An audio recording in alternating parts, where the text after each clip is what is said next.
सीध शिला के लेखों में गुरु मेरा भी कहीं नाम लिखा। ले चले गुरु उस ओर मुझे जहाँ मुक्ति का पैगाम लिखा, जहाँ मुक्ति का पैगाम लिखा। एहसास करूं अब यही हर पल तुझसे कोई रूह का बंधन है। पतझड़ में भी ना मुरझाए, मिल गया मुझे वो मधुबन है।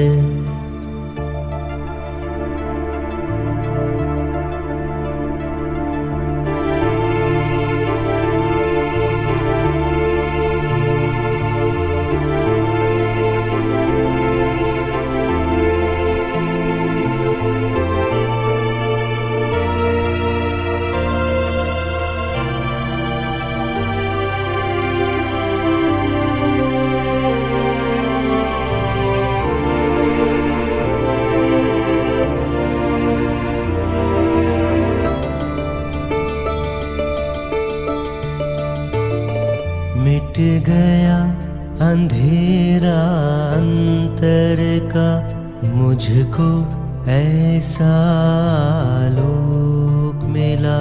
हुआ जगमग आत्म का जहाँ, गुरुदेव मुझे ऐसा लोक मिला। गुरुदेव मुझे ऐसा लोक मिला, जहाँ बजती है हर ओर सदा कोई दिव्य ध्वनि की गुंजन है। पतझड़ में भी ना मुरझाए, मिल गया मुझे वो मधुबन है।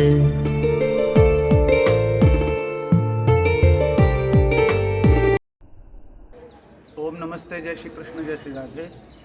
आप सबके लिए बहुत बहुत आभार करते हुए, आप बहुत ज़्यादा वीडियो लाइक करते हैं और बहुत सुनते हैं आप यूट्यूब के माध्यम से। इसीलिए हमारे ब्रह्मचारी जी विवेक जी ने प्रश्न किया है और भी बहुत सारे लोगों के कमेंट बॉक्स में प्रश्न आए, उनके माध्यम से मैंने चुना कि ये प्रश्न जरूरी है कि जिसका उत्तर दिया जाए। भैया पूछ रहे हैं कि जन्म और मरण में क्या अंतर है और मृत्यु के समय क्या रोना आवश्यक है, रोना चाहिए कि नहीं। तो ये प्रश्न दो हैं और दोनों को मैं उत्तर दे रहा हूँ, एक ही प्रश्न से जुड़े हुए हैं। जन्म मरण जो है दोनों ही अलग ही, क्योंकि नहाना और न नहाना ये दोनों अलग विषय। नहाने से जो लाभ मिलता है वो बिना नहाने से नहीं मिलेगा, और या उन अवस्थाओं में शरीर रहता है, नहाने के बाद शरीर का अवस्था अलग रहती है, नहीं नहाने के बाद अलग रहती है। तो वैसे ही जन्म और मरण की जो अवस्था है वो अलग, जन्म अलग है और मरण अलग है। अर्थात पंच पदार्थों का, पंच प्रकृति का जो मिलन है उसको हम जन्म कहते हैं, और अपने स्वरूप में विलीन हो जाने को मरण कहते हैं। इसीलिए अवस्था फर्क तो है, व्यवस्था फर्क भी है, और इसीलिए जब संयोग होता है तो खुशी का वातावरण पैदा होता है, और जब वियोग होता है तो गम का माहौल होता है, यानी दुख का वातावरण तैयार होता है। जैसे हम कोई कपड़ा खरीदते हैं दुकान से नया, तो मन में बड़ी खुशी होती है, पैसे जाते हैं पर खुशी होती है। उस कपड़े को जब पहनते हैं तो और खुशी होती है, उस कपड़े की कोई प्रशंसा कर दे तो और ज़्यादा खुशी होती है। और वही कपड़ा जब कहीं बस में चढ़ते समय किसी कुंदे में, किसी बोल्ट में फंस जाए और फट जाए तो गम होता है, क्लेश होता है, दुख होता है। अर्थात जिस चीज को पाने से सुख की अनुभूति होती है, उसी चीज के खो जाने से, चले जाने से उतने ही दुख की अनुभूति भी होती है। ये संयोग और वियोग का प्रभाव है, और ये होगा। ज्ञानी अज्ञानी, विवेकी अविवेकी, इसका प्रभाव सबके ऊपर पड़ता है, क्योंकि ये स्वभाव है, और स्वभाव हमेशा जीवित रहता है, वो कभी नष्ट होता नहीं है। इसीलिए जन्म के समय जन्म लेने वाला जो व्यक्ति है उसको कष्ट है, पर उससे जुड़े हुए जो लोग हैं, संयोग जिसे कहते हैं, परिवार, उनको खुशी।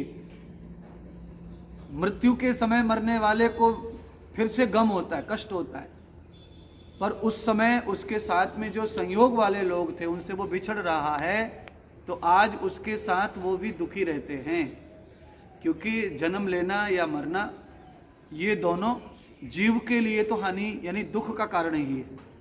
जन्म लेते समय भी जीव दुखी रहता है और मृत्यु के समय भी दुखी रहता है। पर पब्लिक जो है, समाज जो है, जीव, बाकी जो लोग हैं, वो सुख और दुख दोनों का अनुभव अलग अलग करते हैं। जन्म के समय सुख का अनुभव करती है समाज, पब्लिक, क्योंकि संयोग हुआ है, और वियोग जब होता है तो दुख का अनुभव करते हैं। पर जो मरने वाला है, जन्म लेने वाला है, उसको समान स्थिति में दुख ही भोगना पड़ता है। क्योंकि जन्म के समय भी जीव को दुख होता है, प्राणों को कष्ट होता है, और मृत्यु के समय भी कष्ट होता है। अब समझने के लिए मुझसे समझ लो, मैं समझाना चाहता हूँ।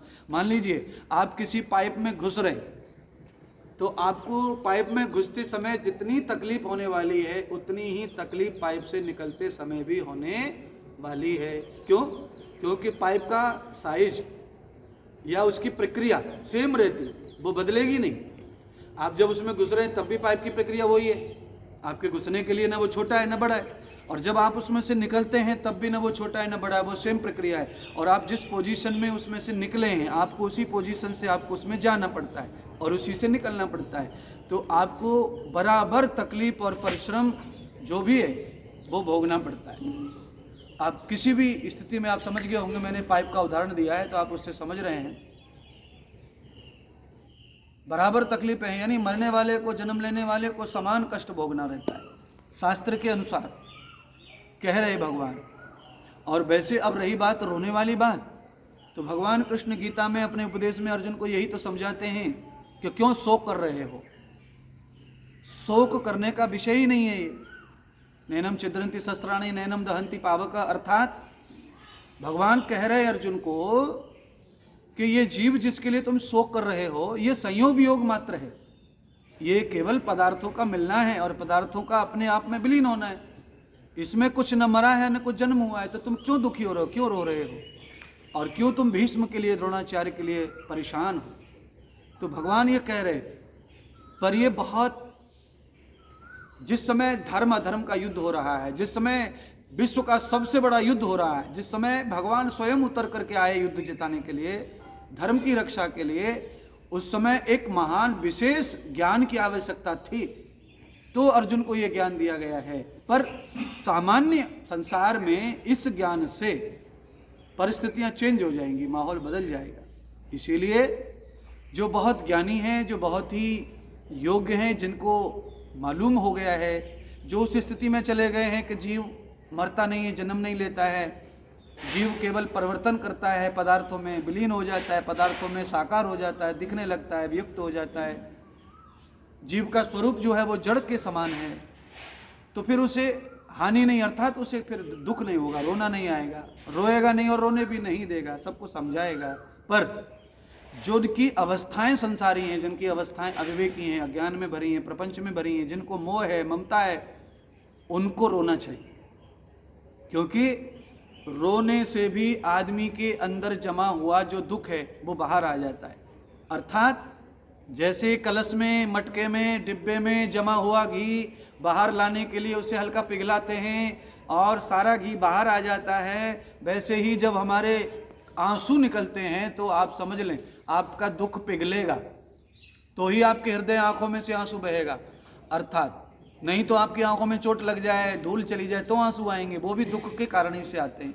आपकी आंख में आंसू कब आते हैं? दो कारण से, या तो आपके हृदय में कोई दुख है, आप उसे प्रस्तुत कर रहे हैं तो दुख में रोएंगे तो पिघल गया आंसू, पिघल गया तो आंसू निकलेंगे, निकलेंगे तो हृदय साफ हो जाता है, यानी दुख खत्म हो जाता है आपका और आप फ्री हो जाते हैं उससे। तो किसी की मृत्यु पर सामान्य स्थिति में अगर आपने उससे लाभ लिया है, आपने उससे आनंद लिया है, तो उसे संयोग न मानते हुए, आप उसे उसका एहसान मानते हुए, पुरुषार्थ मानते हुए आप उसके लिए रो सकते हैं। क्योंकि रोना नेचुरल प्रकृति का स्वरूप है।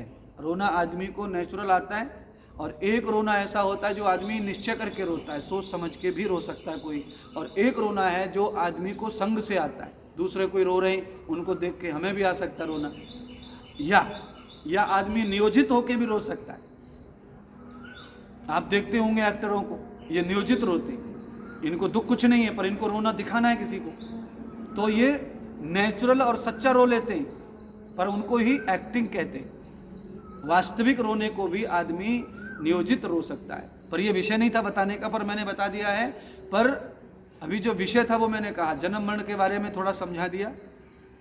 जन्म मरण पदार्थ यानी कि ये पंचभूत जिसे कहते हैं ना, इसका संयोग वियोग मात्र है, इसी के परिवर्तन का नाम जन्म और मरण है, जिसमें जीव को समान कष्ट भोगना पड़ता है। पर जीव के संयोग में आए हुए जो रिश्ते हैं, माता पिता, भाई बंधु, बुआ भतीजे, पत्नी पति आदि, ये सब जो है ये संयोग का कारण है। इसकी वजह से मरने वालों को उनको छोड़ने में कष्ट होता है, और जो लोग जीवित हैं जिनका रिश्ता था उनको उसे छोड़ने में कष्ट होता है। ऐसे ही जन्म लेते समय जो लोग प्राप्त होने वाले हैं उनको जीव जानता नहीं है, इसीलिए उनका उसे कोई सुख नहीं है।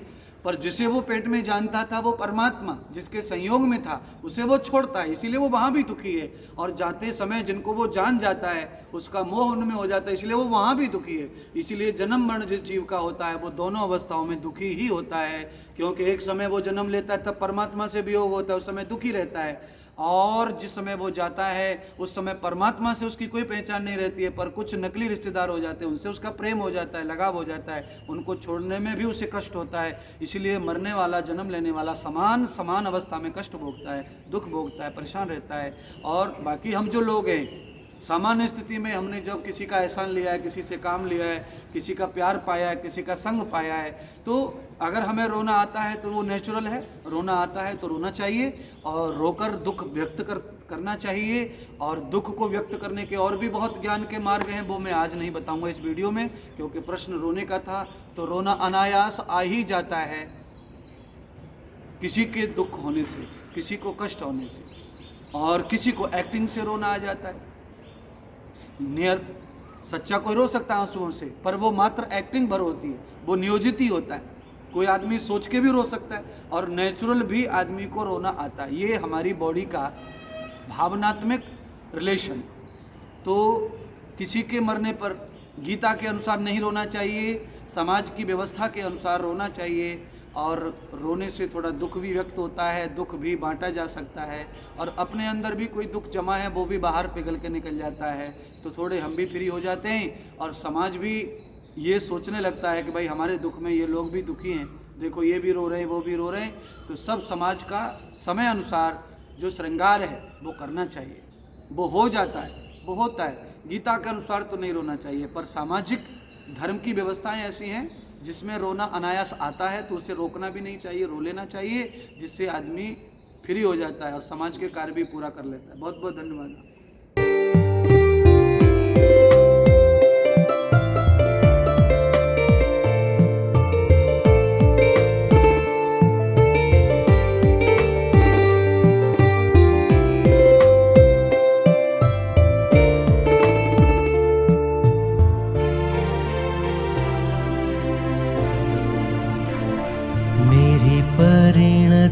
अर्जुन के जैसी तुझे कृष्ण रूप में पाया है, बन गए सारथी आत्म के, मुक्ति का अर्थ बताया है, मुक्ति का अर्थ बताया है। क्या खोज रहा इस जगमग में, ये तत्व मेरा खुद कंचन है, पतझड़ में भी ना मुरझाए, मिल गए